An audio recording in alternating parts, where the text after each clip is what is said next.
হাওড়া জেলার আমতার উদম গ্রামে স্বপ্ন দেখার উজান গাং, আমতা স্বপ্ন দেখার দেখার উজান গাং এই প্রতিষ্ঠানটি বিভিন্ন ধরনের অনুষ্ঠান করে থাকে প্রতি বছর। এটি একটি স্বেচ্ছাসেবী প্রতিষ্ঠান এবং আমি বিভিন্নভাবে আপ্লুত হই এবং মানে আমার আমার প্রায়শই আমি ভীষণভাবে উৎসাহিত হই ওদের বিভিন্ন কর্মকাণ্ডের মধ্যে দিয়ে।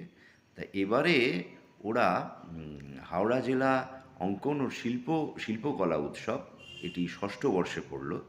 তাই সেটি আয়োজন করতে চলেছে আগামী 17 আর 18ই জানুয়ারি। তাই দুদিনের শিল্প মেলায় বিভিন্ন বিভাগের অনুষ্ঠান থাকছে। তার মধ্যে মূলত অঙ্কন, নৃত্য, কুইজ, হস্তশিল্প, আলপনা এরকম বিভিন্ন রকম বিভাগ ওরা করেছে। তা আশা করব এটি একটি সর্বাঙ্গ সুন্দর এবং একটি মিলনোৎসবে পরিণত হবে। আমার আন্তরিক শুভেচ্ছা, অভিনন্দন ওদের জন্য এবং আগামী দিন ওদের আরও মানে সুগম হোক। আরও বিভিন্ন ধরনের অনুষ্ঠানের মধ্যে দিয়ে মানুষের জন্য ওরা কাজ করুক যেমনভাবে ওরা করে আসছে। তা আমার আন্তরিক শুভেচ্ছা